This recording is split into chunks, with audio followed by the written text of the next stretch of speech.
Friends, chapter number 7 fractions में आज हम पढ़ेंगे 7.7 comparing fractions on page number 173 which is greater 4/5 और 7/9।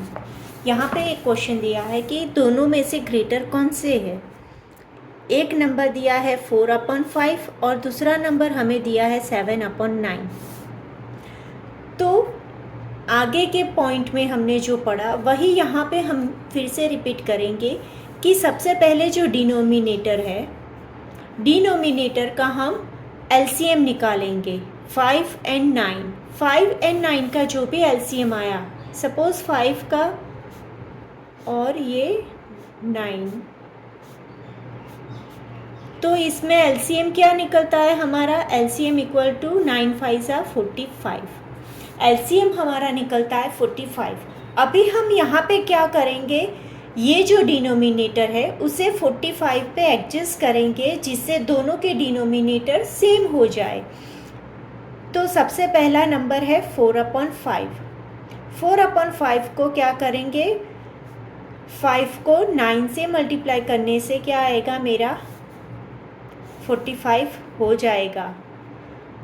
डिनोमिनेटर में मुझे 45 लाना है और ऊपर आएगा 9 4 36।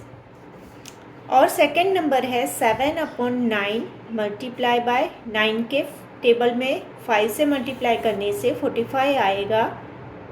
तो इसमें क्या होगा 35/45।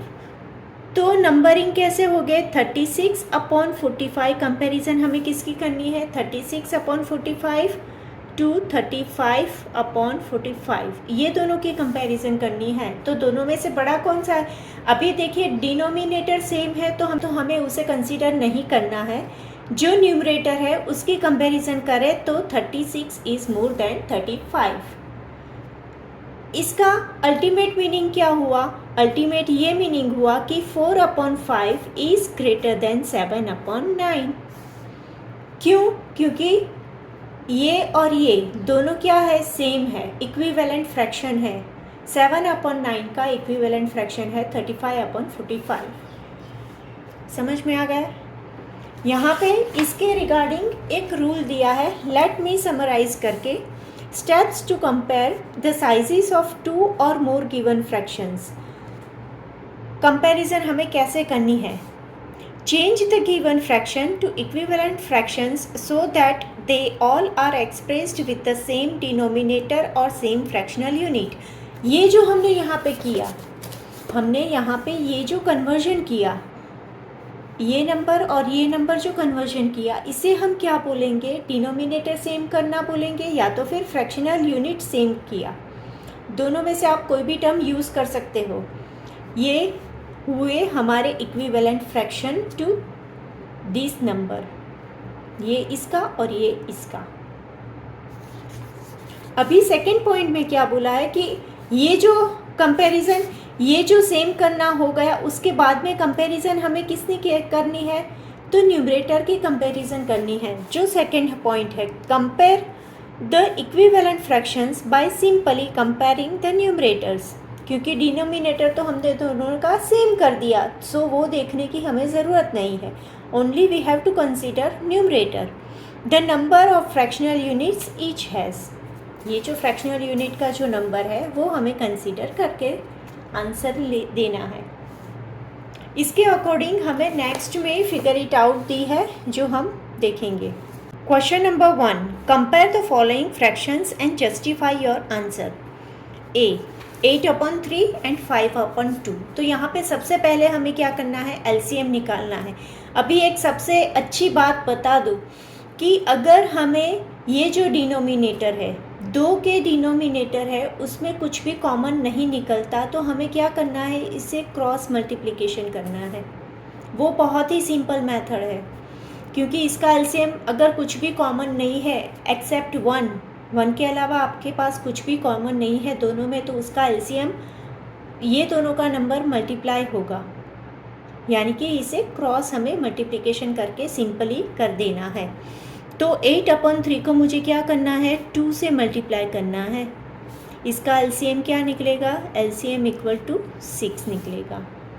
3 2 ज़ा 6 हो गया, तो 3 2 ज़ा 6, 8 2 ज़ा 16, और 5/2 को मुझे क्या करना है, 3 से मल्टीप्लाई करना है, तो क्या होगा 15 डिवाइडेड बाय 6। तो मुझे यहाँ पे कंपैरिजन किसकी करनी है, 16 डिवाइडेड बाय 6 और 15 डिवाइडेड बाय 6। ये दोनों में बड़ा कौन सा है, 16 बड़ा है, तो क्या होगा, ये होगा। अभी मेन फॉर्म क्या है, 16/6 में मेन फॉर्म क्या था हमारा, 8/3। Therefore 8/3 is greater than 5/2। ये जो हमने लिखा ये है हमारा इक्विवेलेंट फ्रैक्शन टू दिस,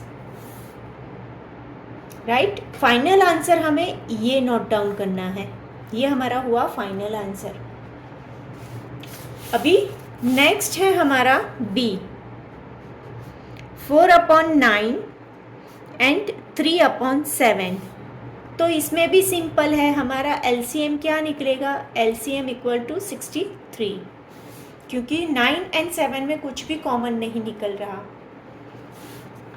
अभी 4/9 को किससे मल्टीप्लाई करना है, हमें 7 से मल्टीप्लाई करना है, ये क्रॉस में मल्टीप्लाई हो जाएगा। इसे 7 से करो और इसे 9 से करो, 4 7 ज़ा 28/63।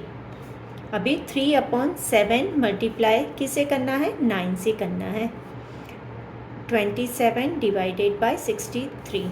हमारा ये जो इक्विवेलेंट फ्रैक्शन है वो क्या है, 28/63, और कंपैरिजन किससे करनी है, 27/63। दोनों में से बड़ा कौन सा है, 28। हमें न्यूमरेटर ही कंसीडर करना है, डिनोमिनेटर तो हमने सेम कर दिया है। तो इसका मेन फॉर्म क्या निकलेगा, देयरफॉर 28/63 का मेन फॉर्म क्या है, 4/9 इज ग्रेटर देन 3/7। अभी नेक्स्ट सी, 7/10 9/14। अभी यहाँ पे एक चीज़ आपको ध्यान में रखनी है, 10 एंड 14 के फैक्टर्स में दोनों में 2 2 कॉमन है, तो हम क्या करेंगे, यहाँ पे सिंपली फैक्टर निकाल देंगे, सो कंफ्यूजन नहीं होगा कि दोनों का एलसीएम क्या है। तो यहाँ पे क्या होगा, 2 से 5 2 ज़ा 10 एंड 2 7 ज़ा 14, 5 से 1 और यहाँ पे 7 7 से 1 1। तो इसका एलसीएम क्या निकला, एलसीएम इक्वल टू 5 2 ज़ा 10 7 ज़ा 70।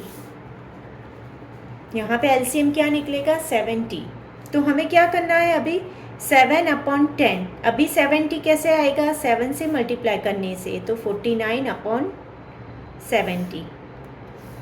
नेक्स्ट है हमारा 9/14, 14 को 5 से मल्टीप्लाई करने से क्या आएगा मेरा, 70, 14 5 ज़ा 70, तो 9 5 ज़ा 45। तो मुझे कंपैरिजन इक्विवेलेंट फ्रैक्शन की करनी है, यानी कि 49 divided by 70 and 45 divided bye 70। दोनों में से बड़ा कौन सा है, 49 is greater. Therefore main form हमारा क्या है, 49, यानी कि 7/10 is greater then 9/14। Now next D, 12/5 and 8/5।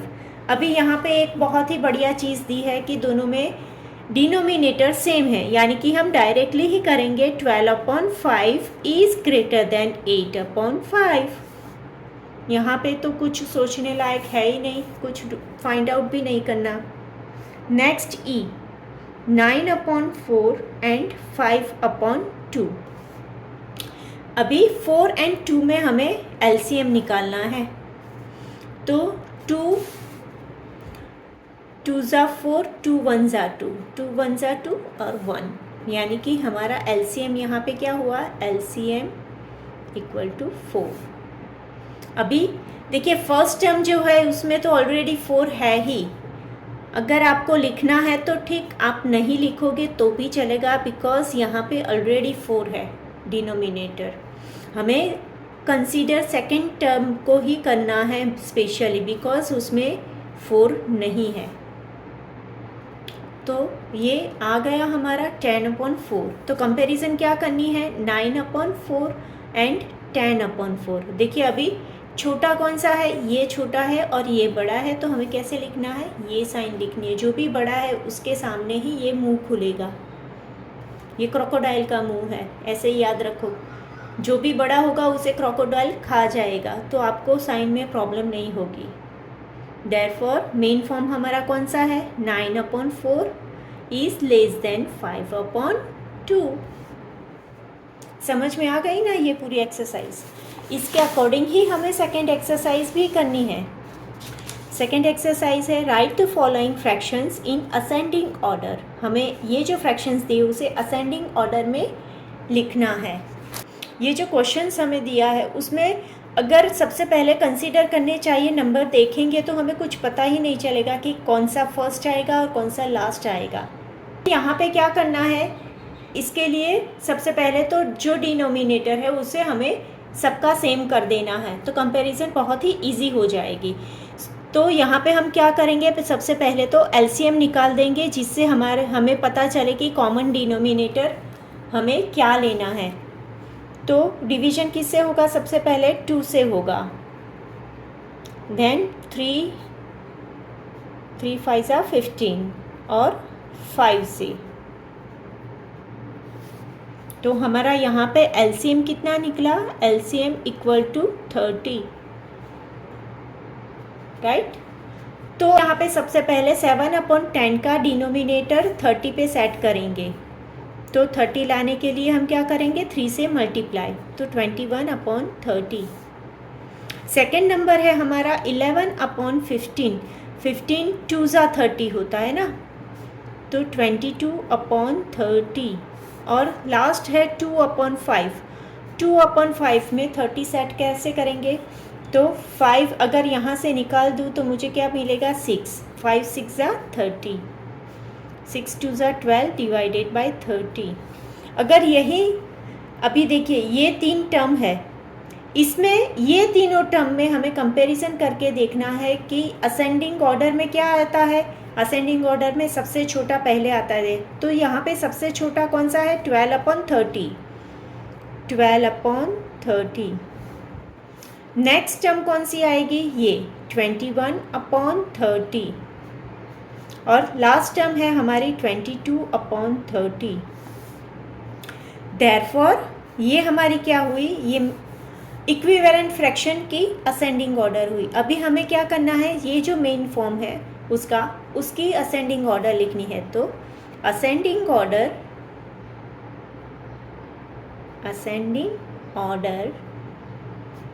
Equal to 12/30, उसका मेन फॉर्म क्या है, 2/5। नेक्स्ट टर्म हम 21/30 का मेन फॉर्म है हमारा 7/10, और लास्ट टर्म हमारी होगी 11/15। ये हुआ हमारा असेंडिंग ऑर्डर। नेक्स्ट क्वेश्चन में हमें दिया है 19/24, 5/6 एंड 7/12। ये तीनों टर्म्स में सबसे पहले हम क्या करेंगे, तो एलसीएम निकाल देंगे 21, 6 एंड 12 का। एलसीएम निकालने से क्या होगा, आपको कॉमन टर्म इजीली मिलेगी और आंसर आपका कभी भी रॉन्ग नहीं आएगा। 2 से डिवाइड होगा, 12 2 ज़ा 12, 2 3 ज़ा एंड 2 6 ज़ा। 2 से फिर से डिवाइड होगा, 2 6 ज़ा 3, 2 3 ज़ा। 2 से डिवाइड होगा 3 3 3, और 3 से डिवाइड होगा तो 1 1 1। तो इसका एलसीएम क्या हुआ, एलसीएम इक्वल टू 8 3 ज़ा 24। एलसीएम हमारा क्या आया, 24। अभी यहाँ पे क्या करना है, हमें सेट करना है 24। तो फर्स्ट टर्म तो वैसे की वैसे ही रहे, 19/24 मल्टीप्लाई बाय 1 ही करेंगे हम, क्योंकि उसका एलसीएम ऑलरेडी 24 ही है। नेक्स्ट टर्म है हमारी 5/6। 5/6 को 6 4 ज़ा 24 होता है, तो 4 से मल्टीप्लाई करेंगे तो आता है हमारा 20/24। और उसके बाद की टर्म है हमारी 7/12। 7/12 को हम 12 2 ज़ा 24 आता है ना, तो यहाँ पे 24, 7 2 ज़ा 14। अभी ये तीनों टर्म को हमें किस में लिखना है, असेंडिंग ऑर्डर में। तो असेंडिंग ऑर्डर में अगर मैं ये तीन टर्म कंसीडर करूँ तो सबसे पहला क्या आएगा, 14 डिवाइडेड बाय 24, और नेक्स्ट टर्म हमारी होगी ये 19 डिवाइडेड बाय 24, और last term is 20 divided by 24। अभी हम क्या करेंगे, अभी हम इसका मेन फॉर्म लिखेंगे। असेंडिंग ऑर्डर इक्वल टू 14/24 का मेन फॉर्म है 7/12। नेक्स्ट टर्म है हमारी 19/24, और उसके बाद की टर्म है हमारी 5/6। डिनोमिनेटर सेम करने से हमारा आंसर बहुत ही इजीली हम एग्जीक्यूट कर सकते हैं। अभी देखिए नेक्स्ट क्वेश्चन है हमारा, right the following fractions in descending order. अभी हमने थोड़ी देर पहले असेंडिंग ऑर्डर किया था, वैसे ही हमें अभी डिसेंडिंग ऑर्डर लिखना है। तो फर्स्ट टर्म है हमारी 25/16, 7/8, 13/4 एंड 17/32। अभी इसका एलसीएम क्या निकलेगा, देखिए ये सभी 2 के फैक्टर है, सभी के सभी 2 के फैक्टर है, और इसमें 32 सबसे बड़ा है, तो एलसीएम इसका 32 ही निकलेगा। अगर आपको ये चीज़ समझ में नहीं आ रही है तो आप पूरा निकाल के देखो, 16, 8, 4 एंड 32, ये सभी नंबर्स जो है वो 2 के फैक्टर्स ही है, और सबसे बड़ा जो फैक्टर है उसमें ये सभी फैक्टर्स इंक्लूडेड हो जाते हैं। दैट्स वाई आई टूक ये 32। अभी सबसे पहला नंबर कौन सा है, 25 डिवाइडेड बाय 16। 16 के टेबल में 32 का भी आता है, 2 से मल्टीप्लाई करने से 32 आता है, तो 25 2 ज़ा 50 divided by 32। Now next number है हमारा 7/8। 8 के टेबल में 32 का भी आएगा, 8 4 ज़ा 32, यानी कि 28/32। अभी नेक्स्ट नंबर है हमारा 13 डिवाइडेड बाय 4। 4 के टेबल में 8 से मल्टीप्लाई करने से 32 आता है, 13 8 ज़ा 104 डिवाइडेड बाय 32। और ये जो लास्ट नंबर है 17/32, तो उसको तो हमें क्या करना है, 1 से मल्टीप्लाई ही करना है, बिकॉज सेम ही नंबर रहेगा, उसका एलसीएम 32 ही है। अभी डिसेंडिंग ऑर्डर में क्या होगा, 104 इज़ ग्रेटर, सो सबसे पहली टर्म हमारी क्या आएगी, 104 डिवाइडेड बाय 32। नेक्स्ट टर्म होगी हमारी 50 डिवाइडेड बाय 32, और उसके बाद आएगा 28 divided by 32 and then 17 divided by 32। अभी इसका मेन फॉर्म क्या लिखेंगे हम, देयरफॉर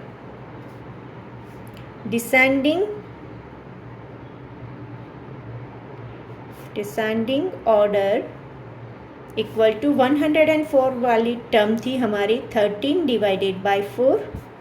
नेक्स्ट टर्म थी हमारी 25 डिवाइडेड बाय 16। नेक्स्ट है हमारा 7/8, और last one is 17 divided by 32।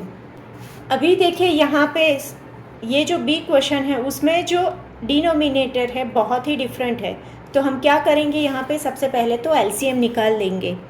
किसका एलसीएम, 4, 5, 12 एंड 4 तो आ ही गया, सो ये चलेगा। अभी 4 सबसे पहले तो 2 से डिवाइड होगा, 2 2 ज़ा 4, 5 को यहाँ एज इट इज़ ये 6, 2 से 1 5 एंड ये 3, 3 से 1 5 एंड 1, 5 से 1 1 एंड 1। इसका एलसीएम क्या हुआ, एलसीएम इक्वल टू 60 होगा, राइट। अभी यहाँ पे 3/4 में 60 कहाँ कैसे आएगा, 3/4 मल्टीप्लाई, सपोज आपको टेबल में आ नहीं रहा तो आपको क्या करना है, यहाँ से 4 माइनस करने के बाद बचा क्या, 15, 15 4 ज़ा 60। ये भी आना चाहिए आपको। कई बार क्या होता है, फास्ट कर रहे होते हैं ना, टाइम की कमी होती हो तो हमारा दिमाग थोड़ा स्लोली चलता है, तो यहाँ से कंसीडर करके हमें ले लेना है। 15 3 ज़ा 45 डिवाइडेड बाय 60, 12 डिवाइडेड बाय 5 निकालने के बाद क्या आता है 12 5 ज़ा 60, 12 मल्टीप्लाई बाय 12 हमारा होता है 144 डिवाइडेड बाय 60। नेक्स्ट टर्म है हमारी 7/12, 12 को 5 से मल्टीप्लाई करने से 60 आएगा, यानी कि 35 डिवाइडेड बाय 60। 5/4 मल्टीप्लाई 15 से करना है, 15 4 ज़ा 60 आएगा, 75 डिवाइडेड बाय 60। अभी इसको डिसेंडिंग ऑर्डर में कैसे आएगा ये, तो सबसे पहली टर्म सबसे बड़ा कौन सा है 144 डिवाइडेड बाय 60। नेक्स्ट नंबर आएगा हमारा 75 डिवाइडेड बाय 60।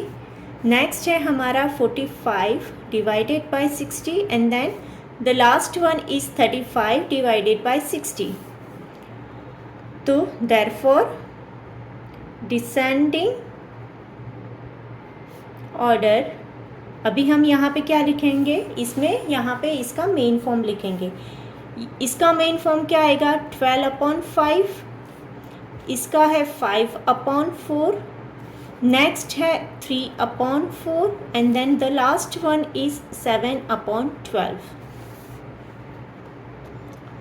ये समझ में आ गया ना पूरा। नेक्स्ट पॉइंट है हमारा 7.8 addition and subtraction of fractions. बहुत ही इजी है, एडिशन हमने आगे की बहुत सारी एक्सरसाइज में यूज़ किया है, वही करना है हमें यहाँ पे भी, ठीक है। और अभी तक आपने मेरे चैनल को लाइक शेयर एंड सब्सक्राइब नहीं किया है तो प्लीज़ सब्सक्राइब कीजिए। Thank you.